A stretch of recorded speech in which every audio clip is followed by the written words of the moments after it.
there. How are you? Hey, good. How about yourself? Great to How see you you. doing? I'm pretty good. Yeah, how's the city treating you? Oh, I haven't been in the city since April, actually. Hmm. But I'm What headed back next weekend. did you say you'd moved upstate? Just temporarily. I'm Okay. living in Connecticut. Yeah. Because our apartment was a little too small for quarantine, I guess I would say. Uh, Not surprised. yeah, we moved and now I think we'll be able to settle in a little better. How are you doing with the new restaurant? Good. A little bit more delayed than I'd like to be, but tis Yeah. unfortunately. We were supposed to open actually last week, yesterday, today, and now we're pushed off, I think, until hopefully the last delay until next Tuesday. Fingers crossed. But we're delaying because of construction, but the reality is like it's been so hard finding staff Mm-hmm. for anything that an extra week isn't going to hurt us in any way. So Yeah, I wonder if you'll have a better chance now that that extra supplement is gone from unemployment. I mean, we would assume. plus and minus, right? I mean, I feel obviously it's a really tough situation, and like I understand that like there are a lot of people who don't have an opportunity to go back to work. Unfortunately, it's also keeping a lot of people who do have an opportunity to go back to work from going back to work. For sure. I know, So so tough. I look forward to a time when this is all a memory. Well, thanks for taking the time. I won't take up too much of your time today. I just wanted to discuss a bit about Element and then also Colloquial, yeah, and get a little bit of background on the winery and discuss a little bit about how you like to work in both vineyards and winemaking. So, why don't you start?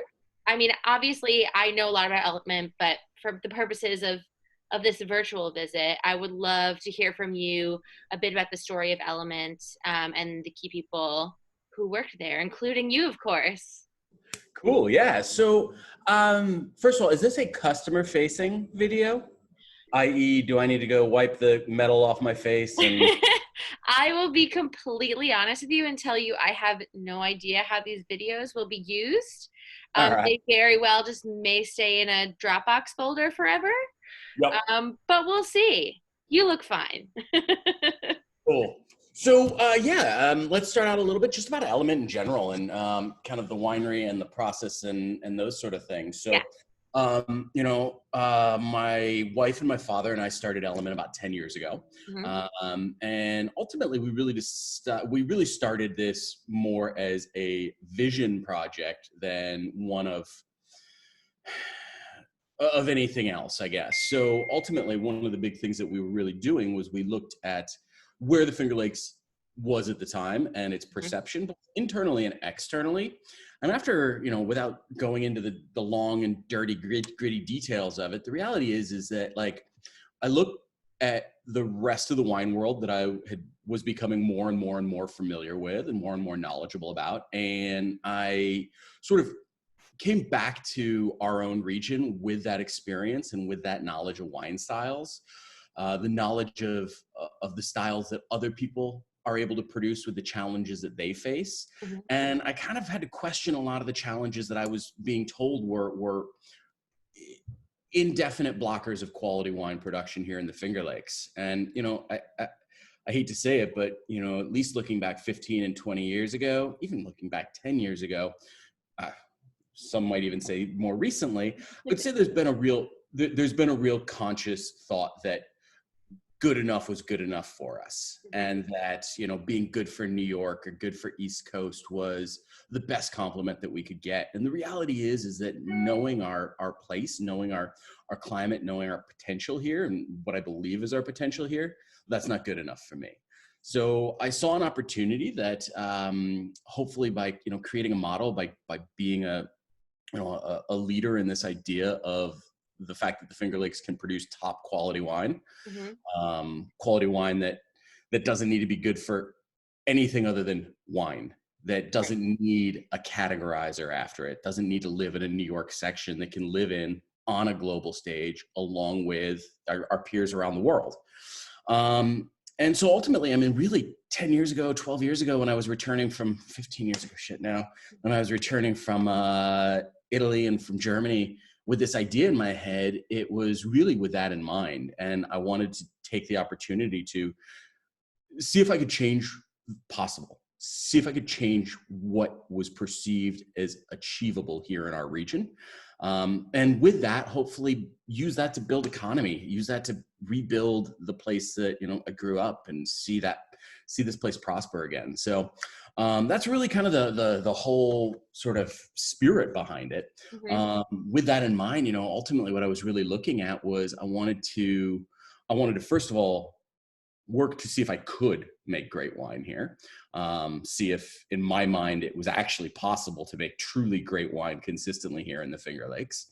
And if it was, I needed to take that and prove that if we made great wine, we could charge what it actually costs to produce and what it costs, and that our wines could be perceived as being worth what it costs for our wine to be made and distributed nationally and internationally and still hold value. And that was a really important key to that. And then ultimately, I really wanted to change kind of the perception of what was possible. Both, again, going back to point one, if I could make great wine and I could charge for it, I wanted to change what was perceived as possible for what a Finger Lakes winery could achieve, how they could be perceived, and how our reputation and the potential of what's possible here in the region was seen kind of internationally, nationally, and locally.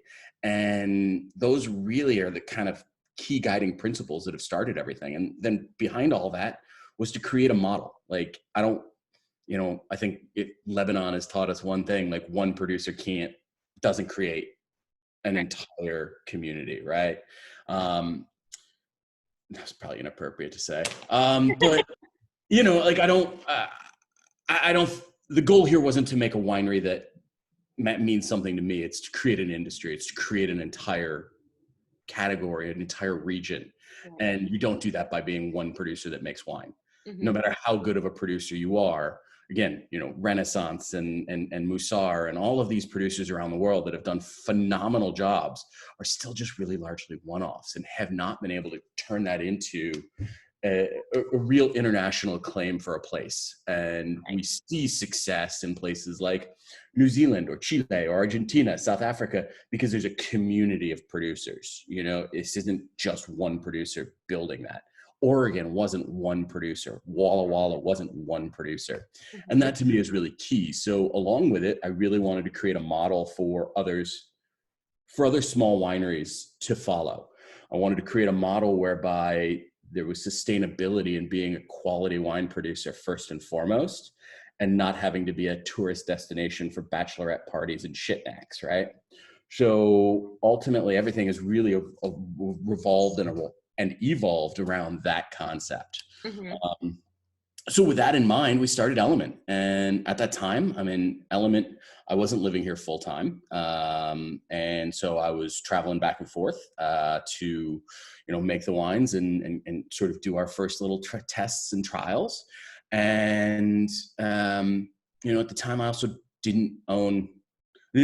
I grew up not far from here, but I grew up outside of the Finger Lakes. I mean, literally like a half a mile outside of the regulated zone, but I would argue an hour from a place that grapes have the potential to create quality long-term wine.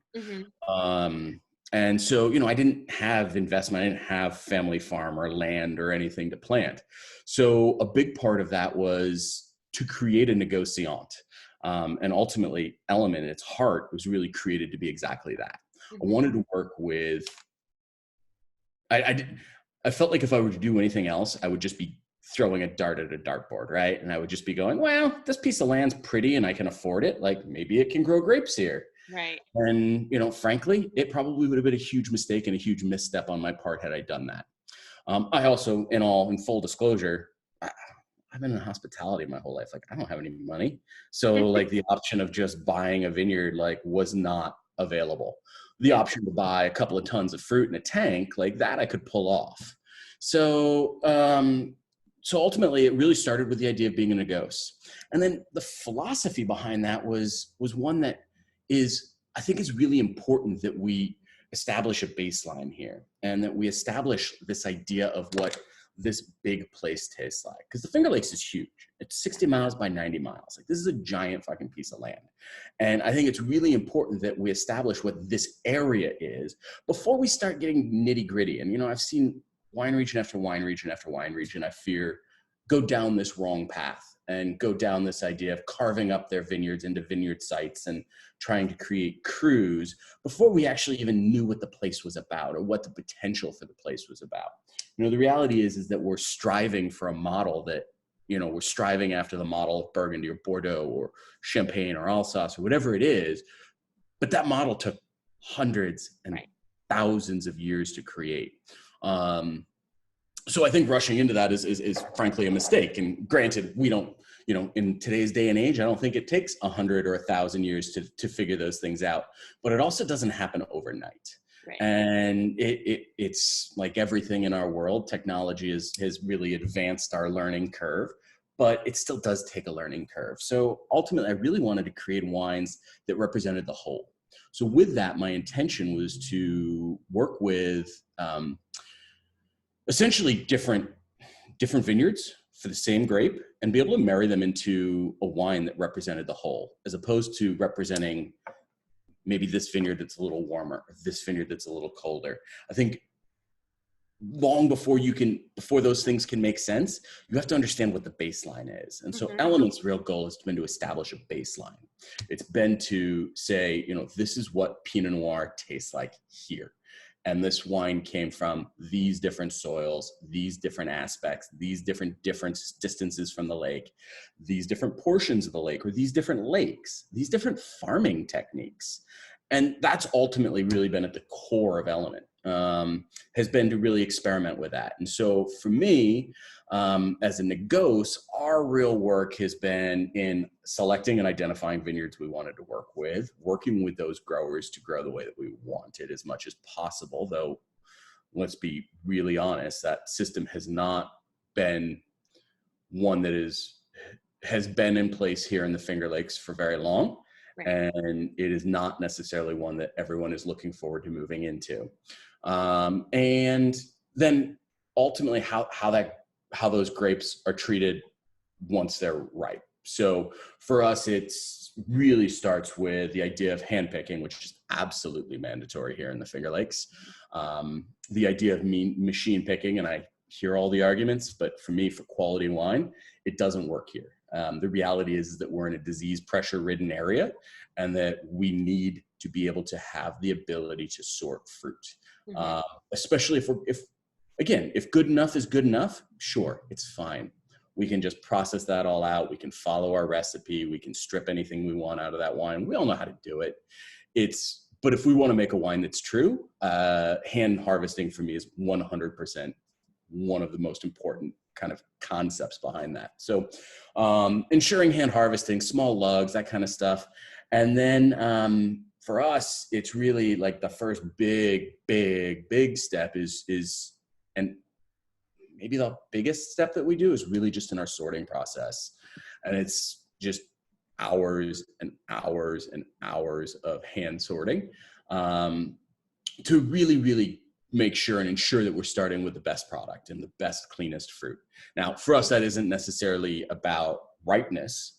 I mean, if I get a cluster that's clearly still green in my Pinot Noir, like I'll get rid of that, but I'm not looking for, you know, between 23 and 24 bricks only. Like I'm happy to include some raisinated fruit, overripe fruit, underripe fruit. Because to me, that represents the place that this fruit is coming from. And I don't want to sort that out, but I do want to take out any botrytis, any rots, any sour rot and things like that can be real challenges for us. And then once sorting is done, honestly, our processing is super easy and super transparent. And that's, again, part of going back to that, like, I want to create a model. Like, these aren't recipes. These aren't secrets. This is just, it's open source knowledge. Once I've sorted and I've got clean fruit, I either destem it. If it's a Bordeaux variety, I destem. for my reds. And if it's not, if it's Syrah, I do 100% stem inclusion. Grenache, I do 100% stem inclusion. Pinot, I've kind of mixed back and forth, and every year kind of brings up a new set of questions for me, but I usually do a fair amount of whole cluster fermentation in that. Mm-hmm. And then they go into my blue bins, which are 1-ton macro bins that are insulated, actually fish bins, and they're fantastic because it means if my fruit comes in cold, which usually during harvest time, by the time I'm done sorting overnight, that fruit's pretty chilly, and it holds that cold in. So I'll get a couple of days of cold soak just naturally in there before fermentations kick off, and everything's spontaneous. There's no adjustments, there's no additions, there's no changes. So ambient yeast only. And previously in the first couple of vintages, we were in a small little winery space that we had created where I had done some inoculated fermentations prior or before our 09 vintage, like with little test batches of stuff. But then once we started producing for Element, we never did, though we then later on moved to a larger winery where we never ever had inoculation. So it was a auto body. We went from a little auto body garage shop to a bigger auto body garage shop. So ultimately in our current space, there's never been an inoculated fermentation. I didn't even bring over stuff from the other winery until we were 2 years into production there. Mm-hmm. So all spontaneous ferments, again, no adjustments. Though that's a conversation for another day and another time, as to future ideas and thoughts, but no enzyme usage, nothing.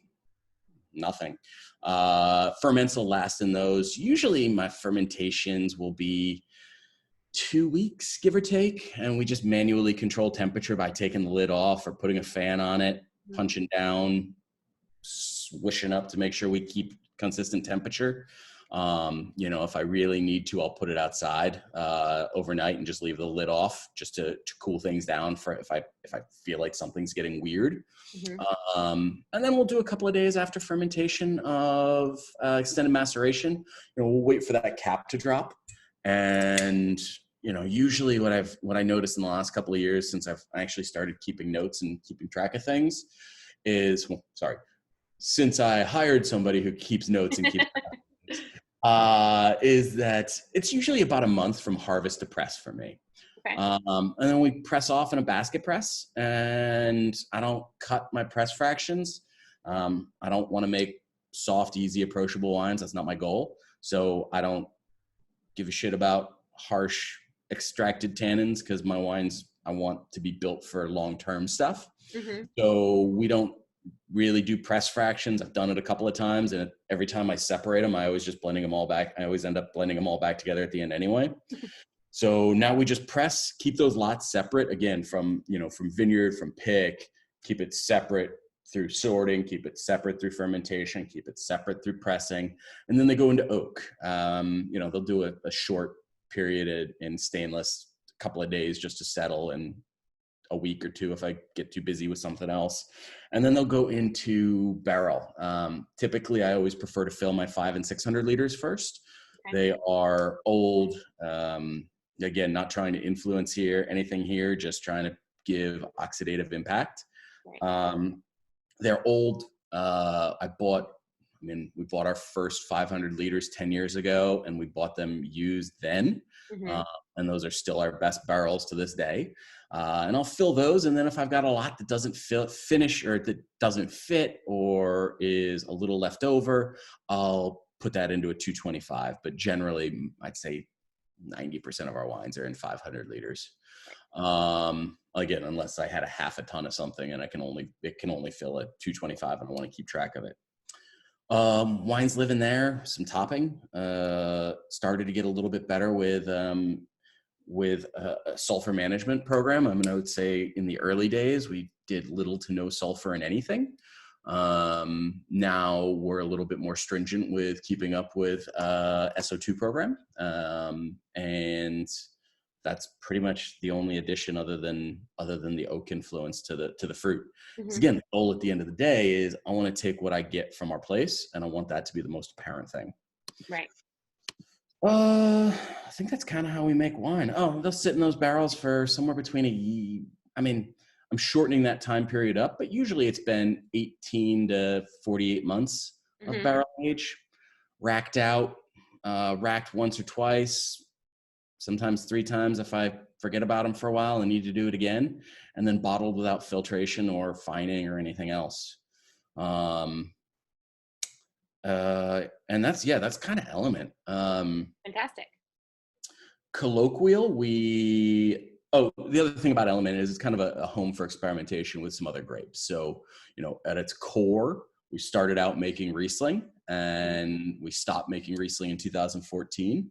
Chardonnay is kind of one of our core items in that line. And then Pinot, Cab Franc, and Syrah are kind of core red wines.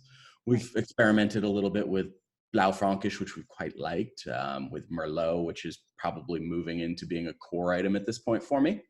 Gamay, Gewürz, little things like that. But at its real kind of central is Chardonnay, Pinot, Cab Franc, and Syrah. Why did you decide to stop working with Riesling?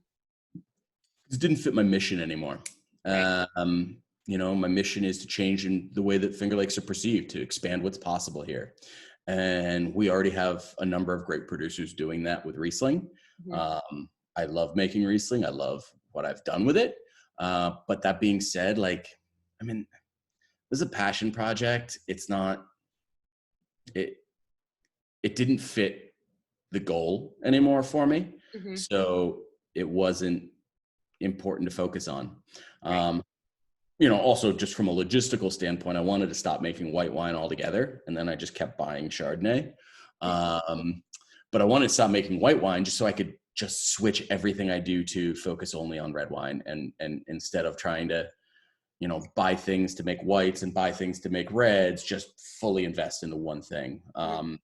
So I've been pressing my whites off at somebody else's place so that I could just focus all of my own equipment on my red wine processing. So, I've been pressing my Chardonnay at Steve Shaw's place, and I go over and use his press, which is perfect for that kind of stuff. And so that's kind of alleviated that, but that was really kind of my thought process there. And then 3 years ago now, I kind of accidentally bought a vineyard, and was not something I really wanted to do, but a vineyard popped up and it was absolutely built for us. There was no natives, no hybrids, no Riesling.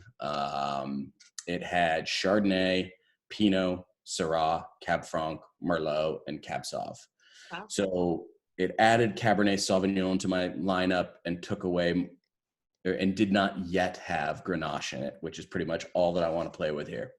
So it was just custom for us, and it was a 20-year-old vineyard, really great site. Obviously needed a lot of work, but the bones were there. And again, having 20-year-old vines here in the Finger Lakes isn't necessarily normal. So having the opportunity to at least start with a portion of our vines with some, what I would consider some significant age for our region, I thought was a really amazing opportunity.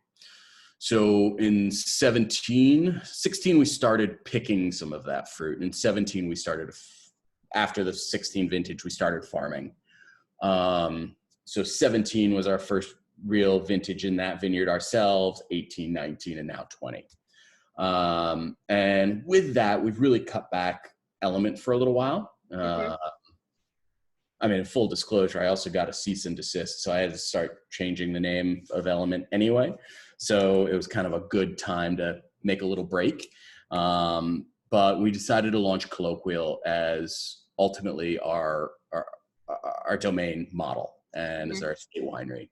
So while Element, or whatever Element becomes known as in the future, moving forward, will continue to be a Negos, and will continue to focus on its ability to experiment with different vineyard sites, different locations, different plots, different everything, and different grapes. Colloquial is all about experimenting simply in the way that we farm that vineyard, and that's really it. And I am adding some other grape varieties, but the reality is that those are, 5 to 10 years before we know anything about it. Right. So ultimately, it's really about just farming what's there and focusing in and dialing in on that site. So while Element's really about expressing grape variety, Colloquial is really about expressing place and farming. So yeah, that's kind of that. Colloquial follows the exact same of everything else from a winemaking prospect. I mean, nothing's changed. And Element, as it gets relaunched, will follow that same process as well. But yeah, under some type of a new name. Awesome. Well, you've answered most of my questions that I was going to ask in your first response. But I would love to get your thoughts on, for a lot of consumers and, some trade too, having designations as organic or as biodynamic or something like that are often seen as barometers for farming and for winemaking. With the realities of the Finger Lakes, do you think that those designations are ever anything that you would want to pursue, or that a winery in the Finger Lakes would want to pursue? For sure. Organic has its own challenges that make it maybe less exciting personally to me as a designation in wine in the US. Though, yeah, certainly there's interest in sustainability programs here, be it organic, be it biodynamic, be it IPM, be it whatever it is.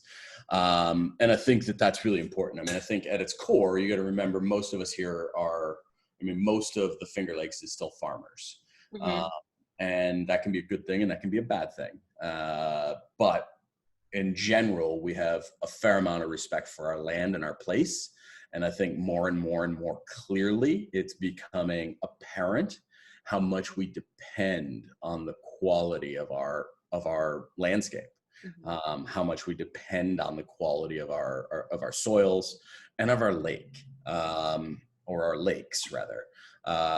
Sorry, I've no longer think about the Finger Lakes. I just think about Seneca Lake now. So, but as we think about the quality of our lakes and we think about the quality of our streams and all of those things, I think that that's really, really important. The Finger Lakes does have a lot of problems, and I have been the first one to scream that biodynamics is a bad idea here and that organics is a bad idea here. And that's not, I say it very blanket statement-y, and I do it intentionally. But it's not exactly what I mean. What I mean is it's not the right time for it yet. We still have a long way to go in the process of getting our vineyards to stop farming fruit and start farming wine. And we have a long, long battle ahead of us as we try to scale into a quality-driven model as opposed to a quantity-driven model. As we go from being farmers to wine growers, that is a huge thing. And I'm not sure that in mass there is a strong enough skill set of wine growers across our region that I would be ready to encourage them to start taking away some of the things that they are using to try and grow clean fruit. Right. That being said, I think that it is by far the future. I just get very, very worried with, let's talk about, whether it's the dogmaticness of it or the cool kid, like all the kids from Brooklyn coming up and spouting off about organic wine and natural wine. Here's the thing. If you don't know how to make good conventional wine, that's not the route to go. Like, you need to have your skills. You need to be precise before you can be creative. And I think whether we're looking at art or we're looking at music or we're looking at winemaking, you need to have the basic skills for quality before you can be an artist. And I really think that that's important. And to take a really steady, slow, thoughtful move in that direction, I think is far more important. And we are seeing some people. I mean, Weimer is a great example of, they've been pushing their biodynamic program, and I don't know what their status is. So I would ask you not to like write about it based off of what I've said, but you know, from they either are Demeter certified or have applied for Demeter certification in portions of their vineyard, and like that's going really, really well for them. But the reality is that they were also one of the most skilled, thoughtful, conscientious, conventional growers before going in that path. Mm-hmm. They didn't have some sommelier from fucking Brooklyn come up and say like, hey, you should be biodynamic. And they go, oh, okay, we'll do that this year now. Like they didn't buy into dogma about it. They took very slow, conscientious steps to move in that direction. And again, they haven't done it across everything. Like they're doing it in a very, very strategic manner. And I think that that's really important, you know, like learn to be great growers, learn to be great at what we do thoughtfully, and then start backing into where we want to get to.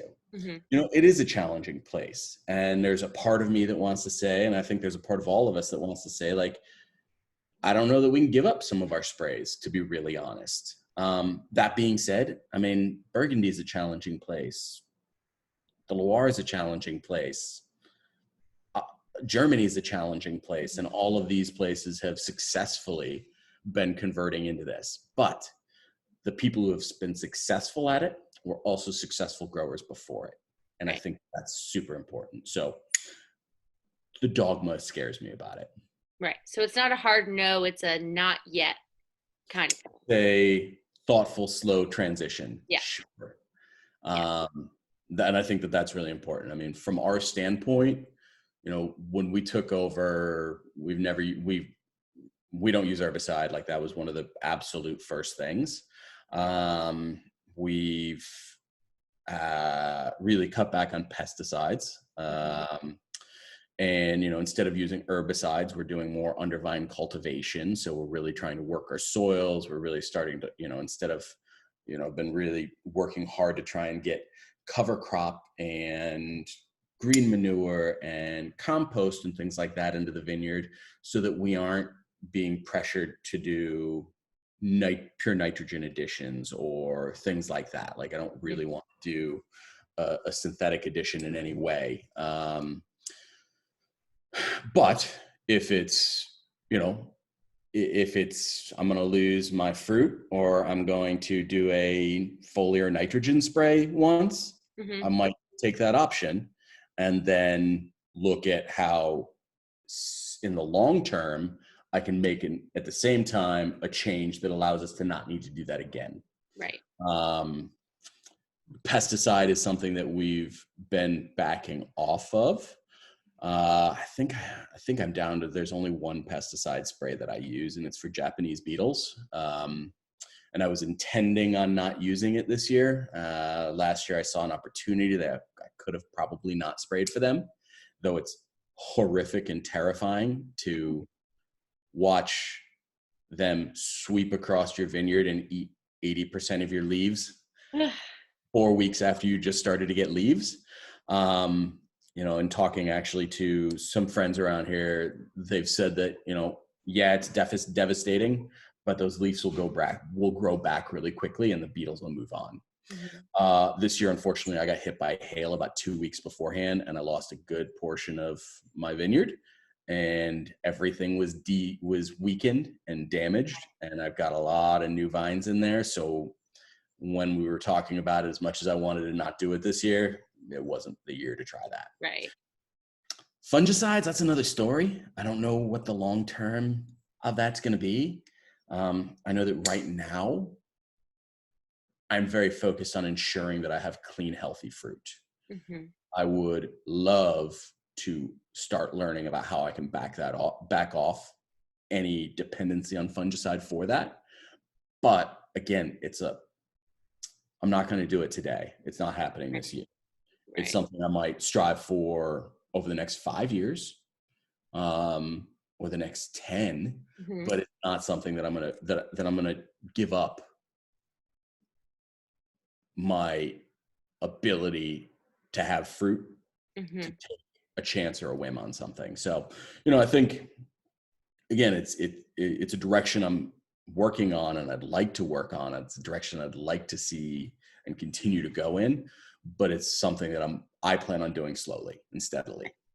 Right. Take away what I can take away, and then slowly take away one more thing every time, Yeah. until and add back, and adjust those systems so that maybe, again, like if I'm able to take down enough hedgerows, maybe I don't need as much fungicide. But if I take down hedgerows, then I've got to find a way to replace my predatory bird stuff. If I get rid of I need to find a way to support the bat population so that I can cut back on my insecticides, or so that I don't have, not cut back on, but so that I don't have problems from insects like fruit flies that'll hop from berry to berry and spread sour rot. If I don't have sour rot, then I can cut back something else. So it's really just trying to develop those things, but taking our time at it. We're also ultimately having to rebuild this entire vineyard as well, from infrastructure to drainage to replants. I mean, while it seemed like a great idea at the time, I may have just been better off starting a new vineyard from scratch. Right. Because replanting has been a beast. But we've put in, I don't know, 5,000 or 10,000 plants in the last 3 years, and we've had some struggles, but we're starting to get to a point where we're seeing the blocks consistently planted again, and we're not seeing the gaps that I'm hoping in the next 3 years we won't have the gaps that we used to have. And obviously that also means that we will have more fruit to show for it. Awesome. Well, my last question for you before I let you go, I know that opening a restaurant during a pandemic must be real fun, but how have you been coping at Element and Colloquial over the past few months, given the unexpected turn of events this year? Well, let's say I am with a small distributor who's mostly focused on artisanal wines, which are really restaurant driven. And that's been horrific. So that's been really challenging. That being said, the COVID, so to catch you up, we have 4 consumer-facing operations at this point: the winery, table, Frybird, and provisions, as well as catering. We moved Frybird to a new expanded location about 3 weeks before the shutdown in March. Oh, wow. And we moved provisions and expanded provisions the day of the shutdown. And we had 4 additional places scheduled to open in May and June. Right. So it's been a challenge. We shut down the winery during it, though we opened that back up about a month ago now, probably. Frybird stayed open, provision stayed open, and table shut down and reopened about 3 weeks ago now. We are plowing forward and trying to get a new location in Rochester open, one of those 4. And then as soon as that's open, hopefully next week, then everything we focus shifts to opening our 3 new locations in Corning. So with that, it's been terrifying. The estimates of 25 to 75% of restaurants are going to fail sounds horrible. It sounds even worse when you're doubling the number of restaurants that you own at the same time. That being said, every challenge creates an opportunity, and it's, we got used to living in one set of challenges, and now there's a new set of challenges, and our skills and our ability are not tied to how it used to be. It's tied to being able to react to whatever set of challenges we have. And I think any great entrepreneur, restaurateur has to live by that thought process. And while I miss what we had 6 months ago, 12 months ago, I'm more positive than ever that what we have now is as good, if not better, and that what we'll have in 6 months or 12 months from now will be even better. So, it sucks. There's going to be a lot of fallout from this. We've already started to see the fallout from this. But for every number 1 restaurant in the world that closes and doesn't reopen, it's a spot for another one to open and fulfill. So, while it's terrifying, the idea of the places that aren't going to survive, it's also opening opportunity for so many new ones. So, in general, it's been rough. Wine sales have been horrific from a distribution standpoint. They've been challenging here. But thankfully, for better or worse, I mean, kind of as I started out, like, I don't make a living from the winery. The winery is about fulfilling a goal, fulfilling a mission, a vision. I make a living from restaurants, and I make a living from education. So the winery, while it's been rough, okay, we just take that and handle it. Well, I am hoping the best for you, and I'm thinking positively about the future of all your spots, and I really look forward to the time that I can come up and visit again, and that we can meet in person at one of the many wine events that I know you'll be at once things We reopen. look forward to having you.